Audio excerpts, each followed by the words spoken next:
ഇൻഫ്ലുവൻസേഴ്സും content ക്രിയേറ്റേഴ്സും ഒക്കെ ഇത്ര selfish ആണോ?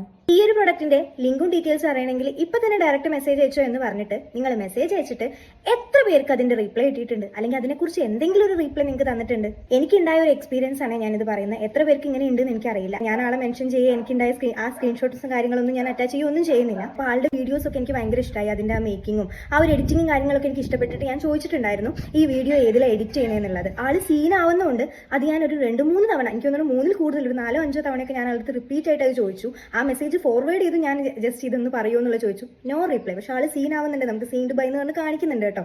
അപ്പോൾ അതല്ലാതെ നമ്മൾ ആളുടെ വീഡിയോയ്ക്ക് ലിങ്ക് കാര്യങ്ങളെന്നൊക്കെ ടൈപ്പ് ചെയ്ത് കമന്റ് ചെയ്ത് കഴിഞ്ഞാൽ ഓട്ടോ ലിങ്ക്സും കാര്യങ്ങളൊക്കെ വരുന്നുണ്ട്. അതല്ലാതെ ഈ ഒരു കാര്യത്തിനോട് മാത്രം ആൾ പ്രതികരിക്കുന്നില്ല. അത് എന്തുകൊണ്ടാണെന്ന് എനിക്കറിയില്ല. എല്ലാവരും ഇങ്ങനെയാണ് എന്നല്ല പറയുന്നത്, പക്ഷെ എനിക്ക് ഇങ്ങനെ ഒരു എക്സ്പീരിയൻസ് ഉണ്ടായപ്പോൾ എനിക്കതൊന്ന് പറയണം തോന്നി. ഇപ്പൊ ഞാനടക്കം അടങ്ങുന്ന, ഞാൻ ഈ റീലും മറ്റു കാര്യങ്ങളൊക്കെ ചെയ്യുന്ന സമയത്ത് എന്നോട് റീലുമായി ബന്ധപ്പെട്ട അല്ലെങ്കിൽ ഞാൻ റിവ്യൂ ചെയ്ത പ്രൊഡക്റ്റുമായി ബന്ധപ്പെട്ട കാര്യം ആരെന്ത് DM ചോദിച്ചാലും എനിക്ക് പറ്റുന്ന ഫ്രീ ആയിട്ടുള്ള സമയത്താണെങ്കിൽ പോലും ഞാൻ അതിന് റിപ്ലൈ കൊടുക്കാറുണ്ട് കേട്ടോ. അതല്ലാതെ ജസ്റ്റ് അൺനോൺ നമ്പേഴ്സ് എന്നൊക്കെ വരുന്ന, അക്കൗണ്ട്സ് എന്നൊക്കെ വരുന്ന ഹായ് കോയി ഗുഡ് മോർണിംഗ് അതിനൊന്നും റിപ്ലൈ കൊടുക്കാറില്ല, ഹോണസ്റ്റ് ആയിട്ട് തന്നെ പറയാം. അതല്ലാതെ നമ്മൾ അറിയുന്ന പേരാണ് നമ്മൾ ഇതിനെപ്പറ്റി ചോദിക്കുന്നത്, അല്ലെങ്കിൽ അവരുടെ ചോദ്യം നമുക്ക് അത്രത്തോളം ഇത് ആൻസർ കൊടുക്കണം എന്നുള്ള രീതിയിൽ വരുന്ന പ്രൊഡക്റ്റിന്റെ റിവ്യൂ ആണെങ്കിൽ, അല്ലെങ്കിൽ ഞാൻ ചെയ്ത ഒരു വീഡിയോനെ കുറിച്ചാണെന്നുണ്ടെങ്കിൽ മസ്റ്റ് ആയിട്ട് ഞാൻ അവർക്ക് റിപ്ലൈ കൊടുക്കാറുണ്ട്. അപ്പോൾ എനിക്ക് ഇങ്ങനെ ഒരു എക്സ്പീരിയൻസ് ഉണ്ടായി. നിങ്ങൾക്ക് ആർക്കെങ്കിലും ഇതുപോലത്തെ ഒരു എക്സ്പീരിയൻസ് ഉണ്ടെന്നുണ്ടെങ്കിൽ കമന്റ് ബോക്സിൽ ഒന്ന് പറഞ്ഞോ. സോ അത്രേ ഉള്ളൂ. ബൈ.